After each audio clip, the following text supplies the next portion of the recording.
giving birth, right, is different than being motherhood as a concept. Motherhood is the art of developing children into adults. Motherhood is about doing what is best for the development of children. This is why motherhood is often equated with sacrifice.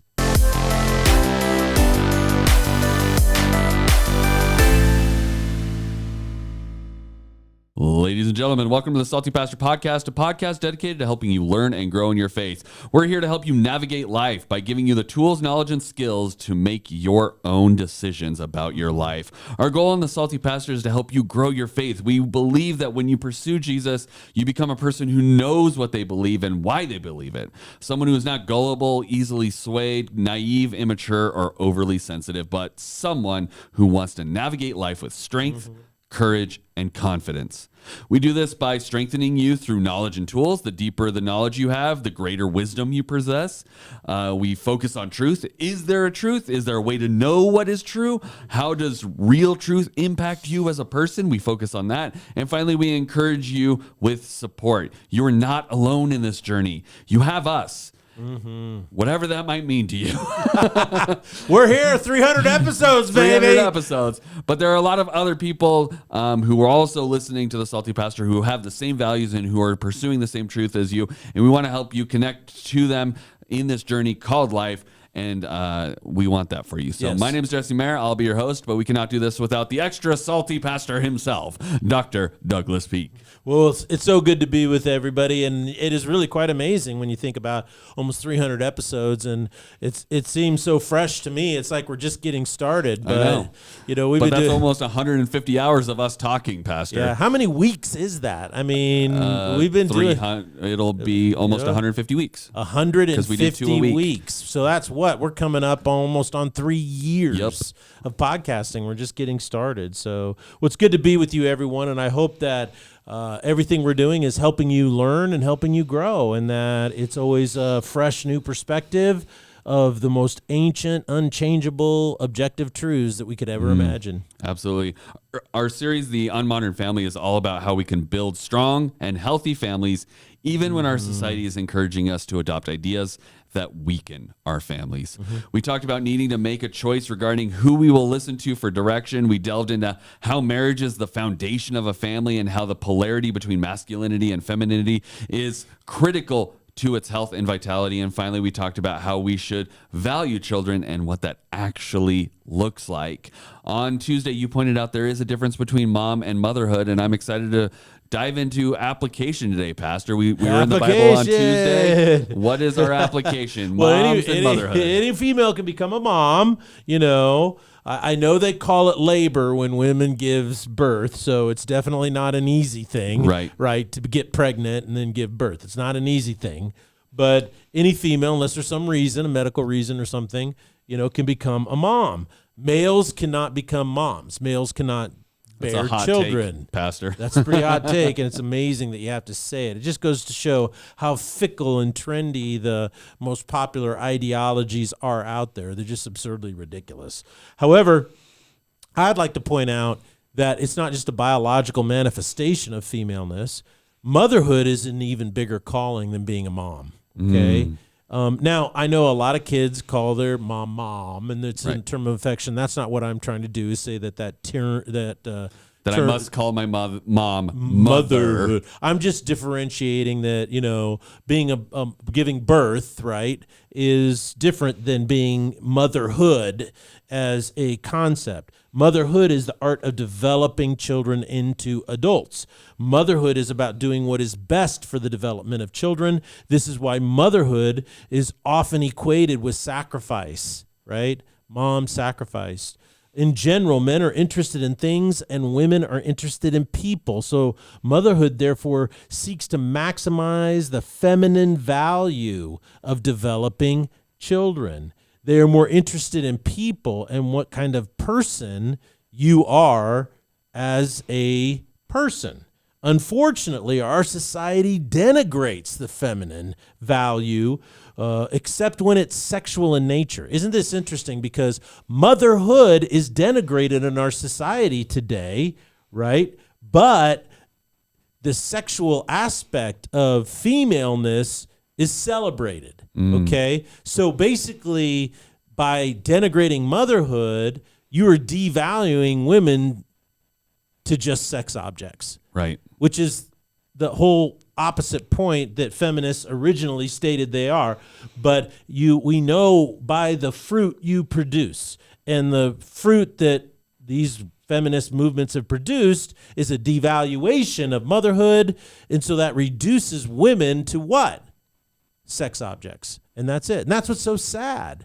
And people are like, oh, come on, Pastor, it can't be that bad. Well, listen to what Linda Gordon, she's an author and winner of the Bancroft Prize, the Guggenheim Fellowship for Humanities in the U.S. and Canada, Los Angeles Times Book Prize for biography. And this is what she says: the nuclear family must be destroyed.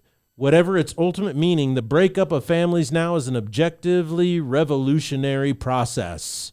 Another quote by Andrea Dworkin, who's a leading feminist author and professor, says, marriage is an institution developed from rape as a practice.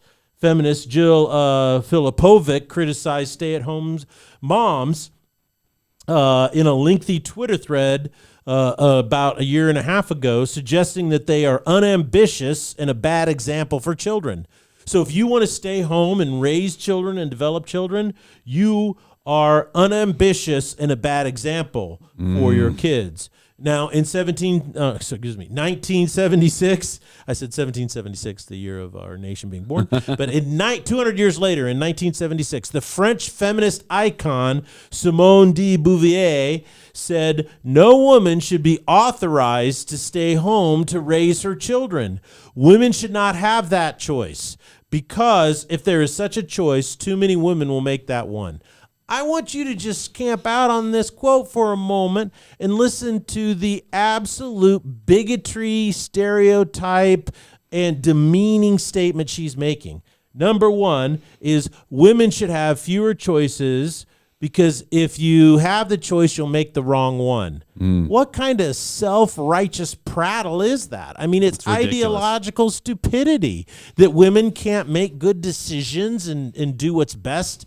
Yeah, that's just outrageous. And she is the feminist icon. You cannot go in any gender's department in the United States of America or in Western civilization and not have to study this woman. Okay? And that's what she says. She says, you shouldn't be authorized. So isn't the whole point of feminism to empower women? Right. Right? But supposedly she's saying, free them from the things. Free them, and I want to control them. I mean, she's a blatant fascist. You know, I want to impose my ideology on people. And this is why I say is that feminism is the most destructive ideology, because it does the exact opposite of what it claims. It says it wants to empower you. It wants to disempower you. So it want to give you freedom. No, it doesn't. They say it right here when you read what they say. They want to limit your choices, right? And you're talking specifically about third wave feminism, correct? Yeah, well, Beauvoir was in second wave. Okay. And we're in third wave now, which is just bonkers, right? Let me keep going on. Sarah LeMacond, she is the editor-in-chief of the largest magazine in Australia. Okay, we're not talking about some gal and some professors or a blog. Yeah, you know, some obscure thing. She's the editor-in-chief of Stellar, the most read magazine in all of Australia. And she claims it should be illegal for mothers of school-aged children to stay at home. Listen to what she says. Mothers who choose to mother, yes, that's a verb, are the reason, she says, that Australia continues to languish in the bottom third of the OECD member states when it comes to female employment. So notice what she's saying is that you as a woman have no value as a mother. All the feminine attributes of nurturing and developing and molding and shaping are absolutely irrelevant. What this feminist, who is the editor-in-chief of Stellar Magazine, is saying is that the only value you as a woman has is to go out there and earn money for the man in the workplace, which basically does what? Pays taxes to the government, and then the government expands and then tries to control your life. It's just insane. Let's keep going. You think I'm done? Oh, no. No, he's on a roll. We'll get Extra going. salty shirts on. Gloria Steinem equated marriage to prostitution. Helen Gurley Brown, editor-in-chief of Cosmopolitan magazine. Does Cosmo sound familiar? Yes. Guess what? She wrote in her book, Sex and the Single Girl, hard work and sex will set you free as long as you don't have children. Okay? Look, I could keep going on and on and on. I mean, there's just quote after quote after quote. They are so prevalent out there. And what's amazing is that, as a female and as a male, a person who's just living your life every day, you've never heard this, you've never read about it, because the media is trying to control what you think, and they don't want you to know what these ideologies really are. And so you send your little freshman girl off to Boise State or U of I or Utah State or maybe Stanford and all this stuff, and these are the books they read, and this is what they're being told, and this is why your daughter comes back and you're going, who stole my daughter? What in the Sam Hill's going on? Well, that's the whole point, is the society in which you live. The media is part of the manipulation. They don't want you to know what's really being said and really being taught, so that you are oblivious to what's really happening. The hardcore indoctrination of women happens in university. And they want to get your daughters there. If you knew that this is what they were studying in a certain university, would you as a mother let your daughter go there? Of course not. And so they intentionally, I believe the term is gaslighting. Could you explain gaslighting to our audience? I mean, gaslighting is basically the principle of trying to convince someone that what you're doing is not what you're doing. You're basically saying, "Oh, I'm not doing that." You're just perceiving it that way. When you're really doing when it. you're really actually doing that thing. It came from, I mean, there's a long story. It doesn't matter. Anyways, it is a term that gets used, I think, pretty flippantly lately, Yes. but it is a thing that does happen. Yeah. So I think that's what's happening. The main point is that we live in a society that denigrates motherhood. It doesn't support motherhood, and is trying to talk as many young women out of motherhood by scaring them, indoctrinating them, and undermining motherhood. Yeah, I think that's the hardest thing to hear, is that some of the most powerful, strong, amazing women that I've ever met in my life are women who chose to stay home and raise their children. Yes. Even though they could have gone out and been successful in the workplace, they chose to stay home to take care of the children and raise them because they felt like that was a bigger calling, a more important calling than going out and making additional money for their family, right? Yes. And I hate that women are being shamed who choose to be stay-at-home moms, because Yes. it's not like they're sitting around the pool drinking Mai Tais while everyone else is quote unquote out working, right? It's not like they're getting the easy spot, and it's not like they're That's right. failing the rest of humanity. They are investing in our future, and they are doing the hard thing, which is, I'm going to stay home and be around crazy children all day and still make sure that I am a human being when someone else comes home. And like, that's not an easy task. No, It's- nurturing and character development are extremely you're difficult. taking primary responsibility for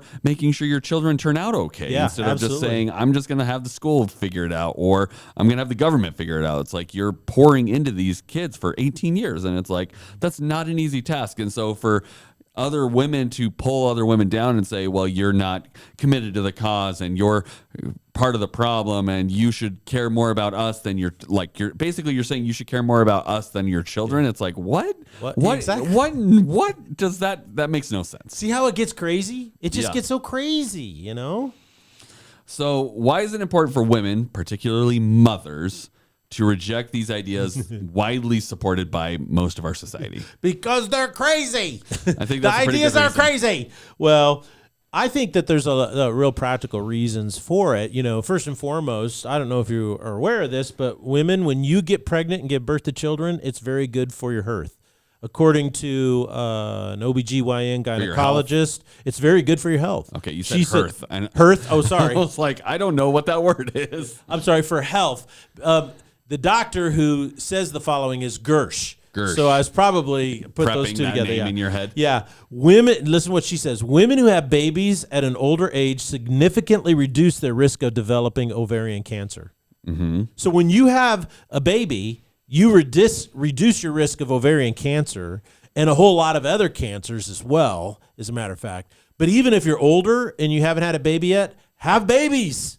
You know, if you're 38 and you haven't had a baby, get pregnant, because it will help you avoid ovarian cancer. This is what the doctors are saying. She also says this: mothers who breastfeed. Another breastfeeding benefit few women or moms know of is a reduced risk of stroke during your postmenopausal years. So if you breastfeed your children when you have them, guess what happens when you go through menopause in your 50s? You have a less risk of stroke in your years afterwards. That is really interesting to me. Yeah, I mean, that causal link. She goes on to say that the longer a woman breastfeeds, the lower her risk. Even breastfeeding one baby for 1 to 6 months lowers her risk by almost 20% of getting a stroke after menopause. So it's good for your health, right? It's so interesting to me because feminism in our society has denigrated women, motherhood so much, except for in the sexual arena, right? Mm-hmm. That women are now reduced to sex objects. So many girls are afraid to get pregnant because of what it's going to do to their body. Right. Right. Their value, quote unquote, is going to go down in the marketplace. I won't be as attractive or wanted or whatever, blah, blah, blah. Well, first and foremost, get married. Just get married. Number 2, have kids. Because what happens is the whole second half of your life, 45 and beyond, which is a long time. Right. You're going to be so much healthier because you gave birth. Don't be afraid of giving birth. Now, there's some women who can't give birth, and that's sad, and we have the greatest compassion for that. But if you can, you should, right? Have a baby, in the context of being married, okay? Don't take this out of context. The second thing is this. When you have babies, right, ladies, guess what? You're more productive. This is really interesting because my daughter went to did a residency at the Federal Reserve Bank in St. Louis. Okay. And in 2014, this was before my daughter was there, they did an economic study, and they found that mothers and even fathers in the field were both more productive than their childless counterparts. So you're a more productive human being at work and at home. Wow. Isn't that interesting? The other thing that they said, this is really fascinating, is they researched and found that women, when you get pregnant and give birth, your brain gets bigger. You actually add gray matter to your brain. Fascinating, actually. Now, what you do with it is up to you. Are you adorning yourself, as we talked on Tuesday, with gentleness and quiet spirit? Or do you use it for purely more, hair and makeup tips? Right. You can do whatever you want. I'm not saying what I'm saying is that you got more brain power when you have given birth. Something else is it increases your flexibility. It loosens your joints. It does. It gives you greater flexibility and mobility. And most people are saying, "How can you say that?" Because when I'm pregnant, I know many women who are like 8 months pregnant. I can't move. I can't sleep. Right. It's so painful. But it's really interesting. Your body was designed to get pregnant and give birth, right? Therefore, when you fulfill that purpose, your body benefits. When you fulfill your purpose, it's exactly like this. A male's body, it was built for mass and density. Kim and I were talking, my wife, were talking the other day, and she made a comment about, women and men, and I go, look, guys' bodies are built for blunt force trauma. And she just thought that was the funniest thing. Right. She goes, I go, but it is. It's designed to be hit and whacked and smashed. I mean, our bones are denser, our muscle mass is denser, our skulls are thicker. I mean, there is kind of a truth to that. Right. And so what happens to a guy when he doesn't exercise, he doesn't lift, he doesn't do anything physical? Is it good for his body or bad for his body? Bad for his body. It's bad for his body. He needs to go out and push his body. He's better emotionally. He's better intellectually. He has more focus. And physically, he's in such better shape. His heart's better shape. His joints and bones are stronger. In the exact same way, the female body is designed to do primarily one thing: get pregnant and have children. Now, in this day and age, that is a radical thing say. But it's the truth. The fact that your body's designed to do that, ladies, reminds you once a month. Right.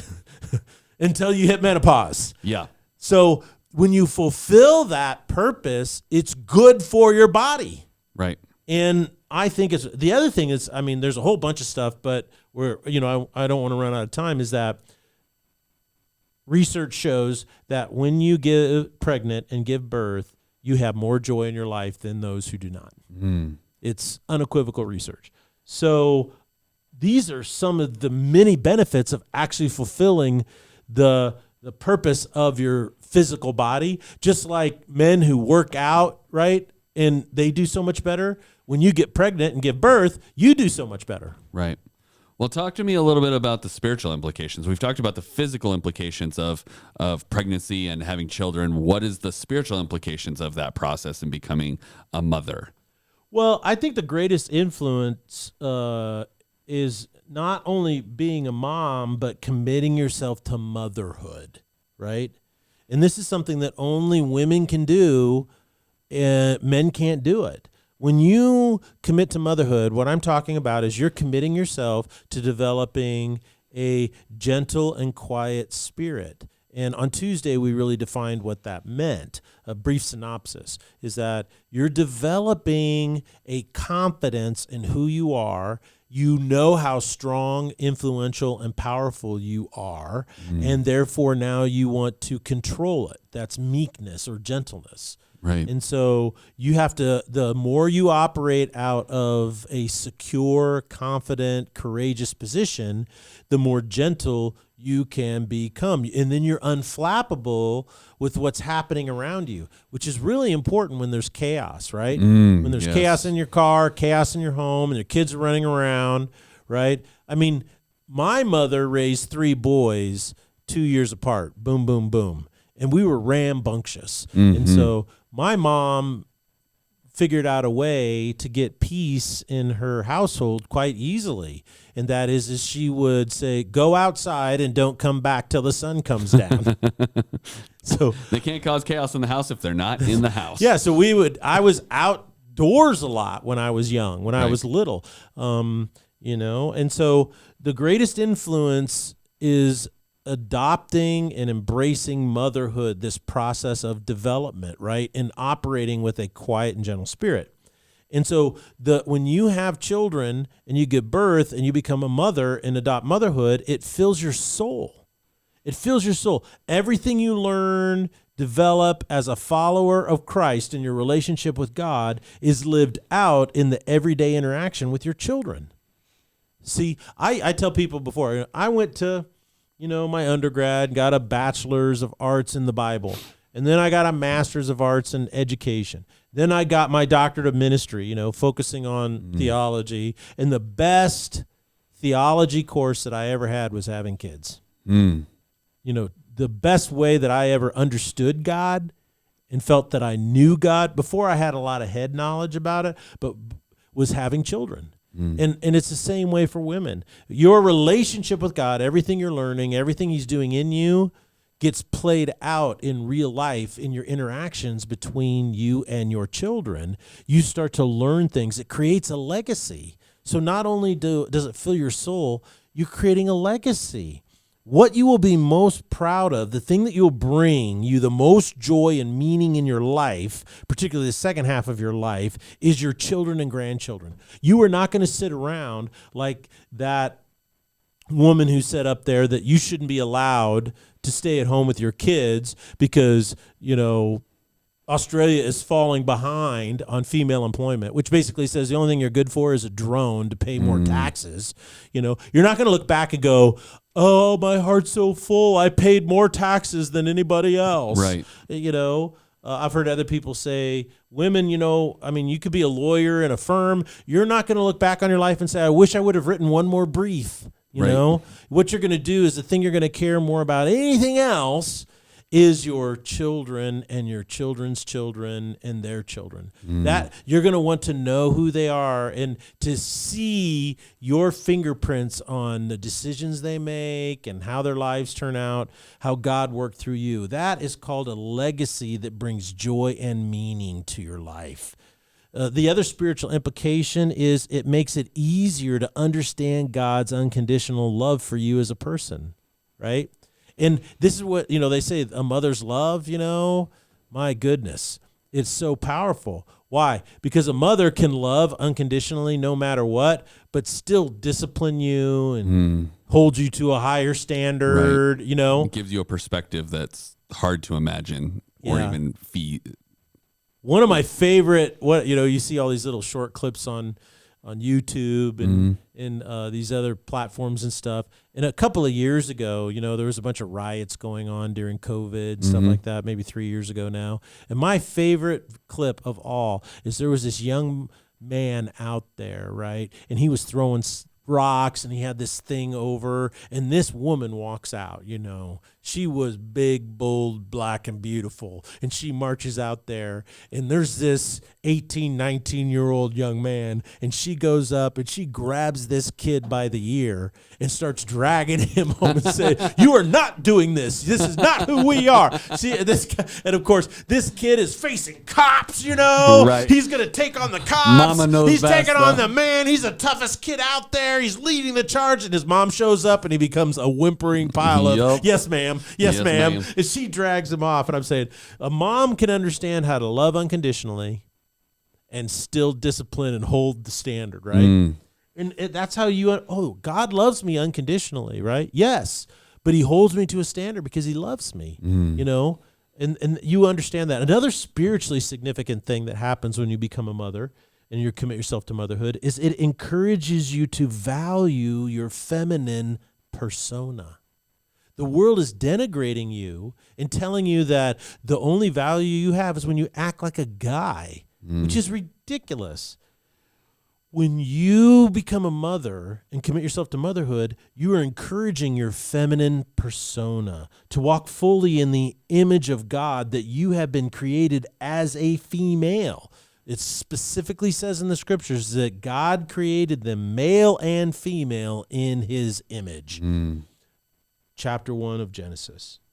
I believe what exhausts women today is when they try to be both the feminine persona in the lives of their family and the masculine persona as well, And I think that really will wear you out. So the spiritual implication is it fills your soul, it creates a legacy, it's easier to understand God's love in your life, and it encourages you to walk in the fullness of what it means to be a female.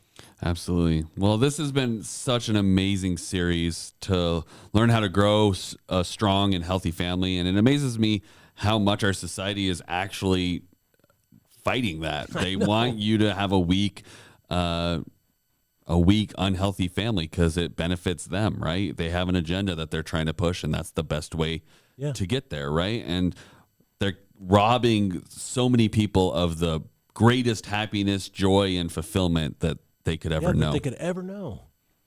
So, well, this is why I think it's important to choose who you listen to.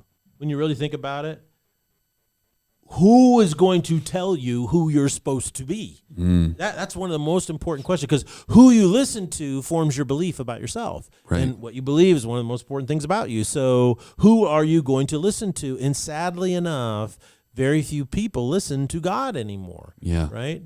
And I'd like to just point out that in our society today, even within Christianity, is that most people are saying, well, it's because of the church. The church isn't, hip enough or communicates well enough or is fancy enough or too rigid on things. Or maybe it's too strict or too archaic or whatever. In other words, they put all the blame on the church. And nobody puts the blame where it belongs. It belongs on Satan, and it belongs on these ideologies that are driven. And almost every ideology that we talk about, deconstructionism, postmodernism, feminism, socialism, communism, every one of these ideologies are about political power, and they are driven by cultural Marxism. And so that's why it's important to understand who you're listening to, is because who you're listening to does not have your best interest in mind. So listen to God, because he delivers on his promise every time. Absolutely. Well, thank you, Pastor, so much for guiding us through this series. I'm excited to hear what Pastor Steve has to say. He's actually preaching this Sunday for Mother's Day, and Go, Steve. I've gotten a preview of some of the stuff he's going to do, and I think it's going to be a really powerful message. So I'm excited to see what he's going to do, and I'm so excited that you guys join us each and every week as we start heading towards our 300th episode. It's been a long journey, and we are not anywhere close to being done. So strap in, because we're keeping going here on the Salty Pastor Podcast. Thank you, guys, and we'll see you next week here on the Salty Pastor Podcast. Blessings.